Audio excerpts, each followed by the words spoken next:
নির্বাচনী জনসভার সম্মানিত সভাপতি, বসতে হবে ছাত্র দলের ভাই বোনরা, বসতে হবে।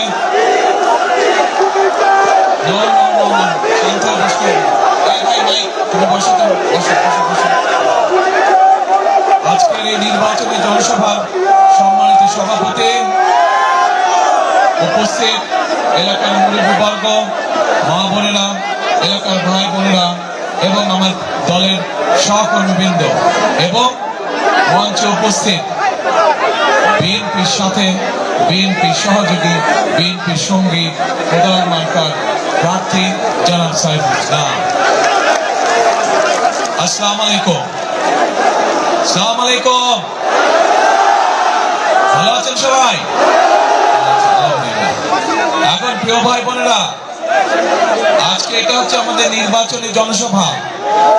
এই নির্বাচনী জনসভায় আমাদেরকে সিদ্ধান্ত নিতে হবে যে আগামী কয়েকদিন পরে যে নির্বাচন, এই নির্বাচনে আমরা সঠিক ব্যক্তিকে ইনশাআল্লাহ নির্বাচিত করব, যাকে নির্বাচিত করার মাধ্যমে এই এলাকার যে চাঁদাবাজির সমস্যা আছে সেটিকে যাতে আমরা ঠিক করতে পারি। সঠিক ব্যক্তিকে নির্বাচিত করার মাধ্যমে এই এলাকায় জলবদ্ধতার যে সমস্যা আছে সেই সমস্যাকে যাতে আমরা ঠিক করতে পারি। এছাড়াও এলাকার যে অন্যান্য আরো যে সকল সমস্যা আছে, যেইগুলো মানুষের জন্য সমস্যার কারণ, সেই সমস্যাগুলোকে আমাদের ঠিক করতে হবে। প্রিয় ভাই বোনেরা, এই যে 12 তারিখের ভোটের যে অধিকার, এই অধিকার অর্জন করতে কিন্তু বহু মানুষকে জীবন দিতে হয়েছে, বহু মানুষ পঙ্গুত্ব বরণ করেছে, বহু মানুষ অত্যাচার নির্যাতনের শিকার হয়েছে। কাজেই যেই অধিকার আগামী 12 তারিখে আমরা প্রয়োগ করতে যাচ্ছি, এই অধিকার প্রয়োগ করার মাধ্যমে আমাদেরকে গণতন্ত্রের ভিতকে শক্তিশালী করতে হবে। কারণ দেশে যদি গণতন্ত্র থাকে, তার মানে জনগণের প্রতিনিধি থাকবে, যারা জনগণের কাছে জবাবদিহি করতে বাধ্য থাকবে, জনগণের সমস্যা, জনগণের বিপদে আপদে, এলাকার উন্নয়নে যারা জনগণের পাশে থাকবে। এখন প্রিয় ভাই বোনেরা, সেই জন্যই এই নির্বাচন যেমন সঠিক জনপ্রতিনিধি নির্বাচিত করার নির্বাচন, একইভাবে এই নির্বাচন হবে দেশের এবং দেশের মানুষের ভাগ্য পরিবর্তনের নির্বাচন। আমরা বিগত 16-17 বছর চোখের সামনে তথাকথিত কতগুলো নির্বাচন নাটক দেখেছি, কিন্তু সেই নির্বাচনগুলোতে কি আপনারা ভোট দিতে পেরেছিলেন? বাংলাদেশের মানুষ, শুধু আপনারা নেই, সারা বাংলাদেশের মানুষ ভোট দিতে পারে না। আমরা কি মনে করি যে আগামী নির্বাচনে 12 তারিখের নির্বাচনে আপনারা ভোট দিতে পারবেন? ইনশাআল্লাহ 12 তারিখের নির্বাচনে মানুষ, সমগ্র বাংলাদেশের মানুষ তাদের খুশি মতন তারা ভোট দিতে পারবে। এখন প্রিয় ভাই বোনেরা, এই যে যেই কথাটি বললাম, এই নির্বাচন যে শুধু সঠিক ব্যক্তিকে নির্বাচিত করা শুধু তাই নয়, একই সাথে এই নির্বাচন হবে বাংলাদেশের মানুষের ভাগ্য পরিবর্তনের নির্বাচন। এই নির্বাচন হবে বাংলাদেশকে পরিবর্তনের নির্বাচন। বিগত 16 বছর আমরা কি দেখেছি? আমরা দেখেছি মেগা প্রজেক্টের নামে মেগা দুর্নীতি হয়েছে। কিছু মানুষের ভাগ্যের পরিবর্তন হয়েছে, কিন্তু দেশের মানুষের ভাগ্যের পরিবর্তন হয়নি। ক্ষেত্র বিশেষে মানুষের দুঃখ কষ্ট আরো বেড়ে গিয়েছে। আজ সমগ্র বাংলাদেশে এই যে চাঁদাবাজির সমস্যা, সমগ্র বাংলাদেশে আইন শৃঙ্খলার যে সমস্যা, সমগ্র বাংলাদেশে মানুষের কর্মসংস্থান, বিশেষ করে তরুণ বা যুবক যারা আছে তাদের কর্মসংস্থানের সমস্যা। হাসপাতালগুলোতে আমরা জানি ঠিকভাবে চিকিৎসা পাওয়া যায় না। এরকম বহু সমস্যা সারা বাংলাদেশে। কারণ এই যে গত 16 বছর ধরে নির্বাচন তামাশা হচ্ছে, কিন্তু জনগণ তাদের সঠিক প্রতিনিধি নির্বাচিত করতে পারেনি, যার ফলে জনগণের দুঃখ কষ্ট শোনার মতন কোনো মানুষ ছিল না। আজ সেই সুযোগ এসেছে, যারা জনগণের দুঃখ শুনবে, জনগণের কষ্ট শুনবে, এলাকার সমস্যা জানবে এবং এইগুলোর সমাধানের জন্য তারা চেষ্টা করবে। এখন প্রিয় ভাই বোনেরা, আমরা বাংলাদেশ জাতীয়তাবাদী দল এবং একই সাথে বিপ্লবী ওয়ার্কার্স পার্টি, আমরা বিগত 2.5 বছর আগে আমরা বাংলাদেশের মানুষের এবং বাংলাদেশের ভাগ্য পরিবর্তনের জন্য 31 দফা উপস্থাপন করেছিলাম জাতির সামনে। সেখানে আমরা মানুষের ভাগ্য পরিবর্তনের জন্য কতগুলো পরিকল্পনা গ্রহণ করেছি। যেমন বাংলাদেশের জনসংখ্যার অর্ধেক জনসংখ্যা হচ্ছে নারী। এই নারীদেরকে যদি আমাদের স্বাবলম্বী করতে না পারি, তাহলে কোনোভাবেই আমরা বাংলাদেশকে সামনের দিকে এগিয়ে নিয়ে যেতে পারবো না। এবং এই জন্য এই নারীদেরকে স্বাবলম্বী করার জন্য, সেটি গ্রামে হোক শহরে হোক, বিশেষ করে খেটে খাওয়া যারা মানুষ সেই সকল পরিবারগুলোকে, সেই সকল নারীদেরকে সহযোগিতা করার জন্য আমরা প্রত্যেকের হাতে হাতে একটি ফ্যামিলি কার্ড পৌঁছে দিতে চাই। যেই ফ্যামিলি কার্ডগুলোর অধিকার হবে আমাদের দেশের মায়েরা, যেই ফ্যামিলি কার্ডের অধিকারী হবে আমাদের দেশের গৃহিণীরা, বিশেষ করে যারা খেটে খাওয়া মানুষ। প্রিয় ভাই বোনেরা, এই ফ্যামিলি কার্ডের মাধ্যমে আমরা সরকারের পক্ষ থেকে প্রতি মাসে তাদের কাছে সহযোগিতা পৌঁছাবো, যার ফলে আমরা বিশ্বাস করি ধীরে ধীরে এই পরিবারগুলো একদিন স্বাবলম্বী হয়ে উঠবে। এবং পরিবারগুলো যখন স্বাবলম্বী হবে, ধীরে ধীরে আস্তে আস্তে বাংলাদেশ সামগ্রিকভাবে স্বাবলম্বী হয়ে উঠবে। প্রিয় ভাই বোনেরা, আমরা আমাদের সেই 31 দফা সিদ্ধান্ত গ্রহণ করেছি যে আমরা বাংলাদেশের যে কৃষক ভাইরা, যেই কৃষক বাঁচলে বাংলাদেশ বাঁচবে, সেই কৃষক ভাইদের পাশে আমরা দাঁড়াবো এবং তাদেরকে আমরা ধীরে ধীরে স্বাবলম্বী করে তুলব। এবং সে কারণেই আমরা সিদ্ধান্ত গ্রহণ করেছি যে আমরা কৃষক ভাইদেরকে ঠিক যেভাবে মাদেরকে, গৃহিণীদেরকে আমরা ফ্যামিলি কার্ড দিব, ঠিক একইভাবে কৃষক ভাইদেরকে আমরা কৃষি কার্ড পৌঁছে দেব। এবং শুধু তাই নয়, এই কৃষি কার্ড পৌঁছে দেওয়ার মাধ্যমে আমরা তাদেরকে সরাসরি আমরা তাদের প্রয়োজনীয় সার, বীজ, কীটনাশক, ঔষধ পৌঁছে দেব। শুধু তাই নয়, আমরা সমগ্র বাংলাদেশে আমরা সিদ্ধান্ত গ্রহণ করেছি এই মুহূর্তে যত কৃষক আছে যাদের 10,000 টাকা পর্যন্ত কৃষি ঋণ আছে, তাদেরকে সেই ঋণ সুদ সহ ইনশাআল্লাহ আমরা মওকুফ করব। এখানে আপনারা বহু মানুষ আছেন যাদের পরিবারের সদস্য বা আত্মীয় স্বজন, বন্ধু বান্ধব গ্রামে থাকেন, কৃষি কাজ করেন না? বহু মানুষ এখানে আছে, সেই মানুষগুলো তাহলে উপকার হবে। প্রিয় ভাই বোনেরা, আমরা আমাদের দেশের যুবকদের, তরুণদের কর্মসংস্থানের সুবিধার জন্য সারা বাংলাদেশে বহু লক্ষ কোটি তরুণ আছে, যুবক আছে যারা শিক্ষিত, কিন্তু তাদের কর্মসংস্থানের সমস্যা রয়ে গিয়েছে। এই মানুষগুলো যাতে বেকার না থাকে, তারা যাতে কর্মসংস্থানের তাদের যাতে ব্যবস্থা হয়, তার জন্য আমরা কতগুলো উদ্যোগ গ্রহণ করেছি।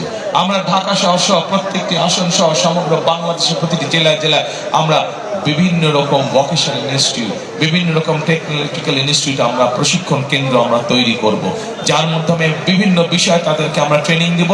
একই সাথে তাদেরকে আমরা ভাষা শিক্ষা দিব, যাতে করে তারা যদি প্রয়োজন হয় দেশে তাদের নিজস্ব ব্যবসা বাণিজ্য করতে পারবে, দেশে চাকরি বাকরি করতে পারবে, দক্ষ শ্রমিক হিসেবে, দক্ষ একজন কারিগর হিসেবে তারা গড়ে উঠবে, অথবা যদি প্রয়োজন হয় তারা বিদেশেও যেতে পারবে। এবং আমরা দেখেছি আমাদের যে কোটি মানুষ প্রবাসী ভাইরা আছেন, তারা যখন বিদেশে গিয়েছে চাকরি কর্মসংস্থানের জন্য, অনেককেই কষ্ট করে জমি বিক্রি করে যেতে হয়েছে। আমরা সেজন্য সিদ্ধান্ত গ্রহণ করেছি, এখন থেকে বিএনপি সরকার গঠন করার পরে যাদেরকে আমরা প্রশিক্ষণ দিব, তাদের মধ্যে থেকে যারা বিদেশে কর্মসংস্থানের জন্য যাবে, তাদেরকে আমরা একটি ছোট ঋণের ব্যবস্থা করে দেব, যাতে করে তাদের আর পারিবারিক জমি জমা বিক্রি করতে না হয়। প্রিয় ভাই বোনেরা, আমরা বাংলাদেশে একটি শ্রেণীর মানুষ আছে, যে মানুষগুলো আমাদের জীবন থেকে মৃত্যু পর্যন্ত যারা আমাদের সাথে সম্পর্কিত, তাদের সাথে আমাদের আত্মার এবং আধ্যাত্মিক সম্পর্ক আছে। এই মানুষগুলো আমাদের সমাজেরই অংশ। এই মানুষগুলো আমাদেরকে বিভিন্ন সময়, জীবনের বিভিন্ন বিপদের সময় তারা আমাদেরকে বিভিন্ন ভালো পরামর্শ দিয়ে থাকে। এই মানুষগুলো কারা? তারা হচ্ছেন আমাদের মসজিদ, মক্তব এর ইমাম সাহেব, খতিব সাহেব, মুয়াজ্জিম সাহেব সহ অন্য ধর্মের মানুষ, অন্য ধর্মের যারা গুরু আছেন, ধর্মগুরু, তারা। এই মানুষগুলো অনেকেই মানবতার জীবন যাপন করে। আমরা সিদ্ধান্ত করেছি ইনশাআল্লাহ বিএনপি ধানের শীষ সরকার গঠন করলে এই মানুষগুলোর জন্য আমরা সরকারের পক্ষ থেকে একটি সম্মানের ব্যবস্থা করব, যাতে তারা সম্মানজনক জীবন যাপন করতে পারে। এখন প্রিয় ভাই বোনেরা, এই যে সংক্ষেপে আপনাদের সামনে আমি আমাদের দলের পরিকল্পনা তো করে ধরলাম, কারণ এখন যদি আপনাদের সামনে দাঁড়িয়ে আমি আমাদের রাজনৈতিক প্রতিপক্ষ সম্পর্কে যদি বকাবাদি করি, গীবত গাই, ওলটপালট কথা বলি, তাতে আপনাদের কোনো লাভ হবে? আপনাদের কোনো লাভ হবে? জনগণের কি লাভ হবে? জনগণের লাভ হবে যখন জনগণের জীবনযাত্রার মান উন্নয়নের জন্য, যখন জনগণের ভাগ্য পরিবর্তনের জন্য কোন রাজনৈতিক দল পরিকল্পনা গ্রহণ করে, কর্মসূচি গ্রহণ করে, এবং সেই পরিকল্পনা এবং কর্মসূচি যখন বাস্তবায়ন করে, তখনই জনগণের লাভ হবে। তাই তো নাকি? প্রিয় ভাই বোনেরা, আপনাদের সামনে অনেক রাজনৈতিক দলের নেতারা এসছে, অনেকে অনেক কথা বলেছে, কিন্তু চিন্তা করে দেখেন, এই মুহূর্তে একমাত্র বিএনপি ছাড়া, বাংলাদেশ জাতীয়তাবাদী দল ছাড়া আর কোন রাজনৈতিক দলের জনগণের ভাগ্য পরিবর্তনের কোন কর্মসূচি নেই। একমাত্র কর্মসূচি, একমাত্র পরিকল্পনা আছে বিএনপির, একমাত্র পরিকল্পনা আছে, এবং যে পরিকল্পনার সাথে বাংলাদেশ ওয়ার্কার্স পার্টিও একসাথে সমান তালে কাজ করে যাচ্ছে। প্রিয় ভাই বোনেরা, এই মুহূর্তে বাংলাদেশে যতগুলো রাজনৈতিক দল আছে, একমাত্র বিএনপি বা বাংলাদেশ জাতীয়তাবাদী দল হচ্ছে সেই রাজনৈতিক দল যারা দেশকে পরিচালনা করার অভিজ্ঞতা রাখে, যাদের অভিজ্ঞতা আছে কিভাবে দেশকে চালাতে হয়, কিভাবে দেশকে সামনের দিকে এগিয়ে নিয়ে যেতে হয়। আর কোন রাজনৈতিক দলের এই অভিজ্ঞতা নাই। সেই জন্যই প্রিয় ভাই বোনেরা, আগামী নির্বাচন একটি অত্যন্ত গুরুত্বপূর্ণ নির্বাচন। যেমন গণতন্ত্রের ভিত্তিকে মজবুত করার নির্বাচন, একইভাবে দেশ এবং জনগণের ভাগ্য গড়ে তোলার নির্বাচন। কাজেই আমাদেরকে এইখানে এই নির্বাচনে সঠিকভাবে সিদ্ধান্ত গ্রহণ করতে হবে, যেন আর কেউ বাংলাদেশের জনগণের রাজনৈতিক অধিকার ছিনিয়ে নিতে না পারে, আর কেউ বাংলাদেশের মানুষের ভাগ্য পরিবর্তনের রাজনীতিকে যাতে আর কেউ ছিনিয়ে নিতে না পারে, সেটি ষড়যন্ত্রের মাধ্যমে। প্রিয় ভাই বোনেরা, আমরা দেখেছি অতীতে কিভাবে বাংলাদেশের মানুষের রাজনৈতিক অধিকার ছিনিয়ে নেওয়া হয়েছিল। ঠিক একইভাবে এখনো একটি রাজনৈতিক দল বিভিন্ন ষড়যন্ত্রে মেতে উঠেছে। আমরা দুদিন আগে দেখেছি পত্রিকায়, তাদের রাজনৈতিক দলের সদস্য, সেই রাজনৈতিক দলের সদস্য এই যে ভোটের যে সিল মারে, সে নকল সিল তৈরি করতে গিয়ে আইন শৃঙ্খলা বাহিনীর ধরা পড়েছে।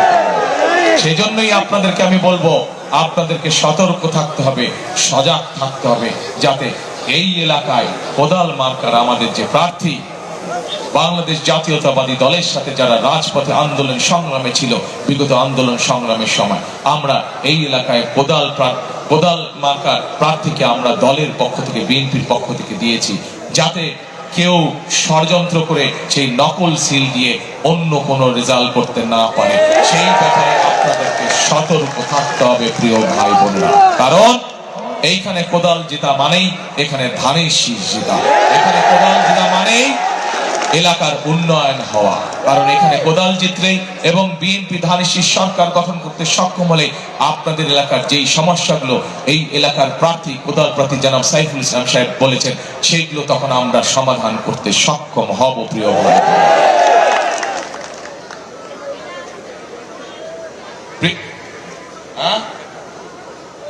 কি বলে?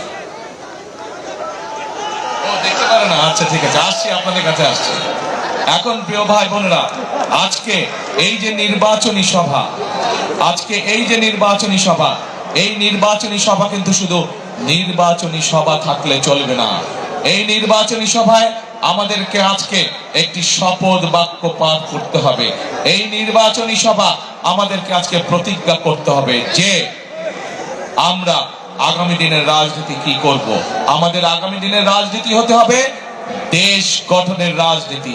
আমাদের আগামী দিনের রাজনীতি হতে হবে মানুষের ভাগ্য পরিবর্তনের রাজনীতি।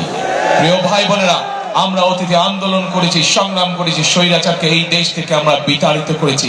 এখন হচ্ছে আমাদের দেশ গঠনের পালা, এখন হচ্ছে আমাদের মানুষের ভাগ্য পরিবর্তনের পালা, এবং সেই জন্যই আমাদের সকলকে কাঁধে কাঁধ মিলিয়ে একসাথে কাজ করতে হবে। এখানে একটু আগে সাইফুল হক সাহেব বলে গিয়েছেন ওনার বক্তব্যে যে শহীদ রাষ্ট্রপতি জিয়াউর রহমান এই কোদাল দিয়ে সমগ্র বাংলাদেশে খাল খনন কর্মসূচি শুরু করেছেন। ইনশাআল্লাহ এবার আমরা সরকার গঠন করার পরে আবারও আমরা সেই খাল খনন কর্মসূচি শুরু করব, এবং এই কোদাল দিয়ে আমরা সেই খাল খনন কর্মসূচি শুরু করবো সারা বাংলাদেশে। এই কোদাল দিয়ে, এমনকি এই এলাকায় যে জলবদ্ধতা আছে সেই জলবদ্ধতা আমরা এই কোদাল ব্যবহার করে জলবদ্ধতা ইনশাআল্লাহ আমরা দূর করব। প্রিয় ভাই বোনেরা, সেই জন্যই আমি সবসময় একটি কথা বলে থাকি, আমরা বলে থাকি, আমাদের নেত্রী শহীদ, আমাদের নেত্রী বেগম খালেদা জিয়া, উনাকে আমি ওনার সন্তান হিসেবে জানি যে উনাকে স্বৈরাচার বিভিন্ন সময়ে বিভিন্ন প্রস্তাব পাঠিয়েছিল যে আপনি দেশ থেকে চলে যান, তাহলে আপনাকে জেল জুলুম খাটতে হবে না। কিন্তু দেশনেত্রী বেগম খালেদা জিয়া সেই সকল উপেক্ষা করে দেশের মানুষকে রেখে উনি কোথাও যান নাই। শত অত্যাচার, নির্যাতন, জেল জুলুমের পরেও তিনি বাংলাদেশের মানুষকে সাথে নিয়ে এই দেশেই জীবনের শেষ দিন পর্যন্ত ছিলেন। প্রিয় ভাই বোনেরা, কারণ কি? কারণ দেশনেত্রী সকল সময় মনে করতেন যে এই বাংলাদেশই হচ্ছে তার প্রথম এবং এই বাংলাদেশই হচ্ছে তার শেষ ঠিকানা, এবং এই বাংলাদেশের জনগণই হচ্ছে তার আপনজন। সেই জন্যই মানুষকে ফেলে, এই দেশের মানুষকে ফেলে দেশনেত্রী খালেদা জিয়া কখনোই কোথাও যান নাই, জীবনের শেষ দিন পর্যন্ত এখানে ছিলেন। সেই জন্যই প্রিয় ভাই বোনেরা, এই দেশ যেমন খালেদা জিয়ার প্রথম এবং শেষ ঠিকানা, এই দেশ এখানে উপস্থিত হাজারো মানুষের প্রথম, আপনার আমাদের সকলের প্রথম এবং শেষ ঠিকানা। কাজেই এই দেশকে গড়তে হবে আমাদেরকে, এই দেশের মানুষের ভাগ্যের পরিবর্তন করতে হবে আমাদেরকে, এবং আমরা সকলে মিলে ঐক্যবদ্ধভাবে যদি কাঁধে কাঁধ মিলিয়ে কাজ শুরু করি, ইনশাআল্লাহ আমরা দেশের ভাগ্য, দেশের মানুষের ভাগ্য পরিবর্তন করতে পারবো ইনশাআল্লাহ। সেই জন্যই প্রিয় ভাই বোনেরা, একটি কথা আমি বলি, করব কাজ, গর্ব দেশ সবার আগে, করব কাজ, গর্ব দেশ সবার আগে, বাংলাদেশ। প্রিয় ভাই বোনেরা, আমি আজ আনুষ্ঠানিকভাবে জনাব সাইফুল হকের হাতে কোদাল মার্কা তুলে দিয়ে যাচ্ছি। সাইফুল হক সাহেব বিগত আন্দোলন সংগ্রামে আমাদের সাথে কাজ করেছেন। আমরা চাই উনাকে নিয়ে ধানের শীষ চাই, কোদালকে সাথে নিয়ে আগামী দিনে আমরা দেশ পুনর্গঠনের কাজে হাত দিব। আছেন তো আপনারা? দেশ গঠনের কাজে আছেন ইনশাআল্লাহ। প্রিয় ভাই বোনেরা, আবার আপনাদের সাথে দেখা হবে, আবার আপনাদের সাথে কথা হবে, একসাথে আমরা কাজ করব। কে কে আছেন হাত তুলেন ইনশাআল্লাহ। আল্লাহ হাফেজ। বাংলাদেশ জিন্দাবাদ, বাংলাদেশ জাতীয়তাবাদী দল জিন্দাবাদ। আসসালামু আলাইকুম।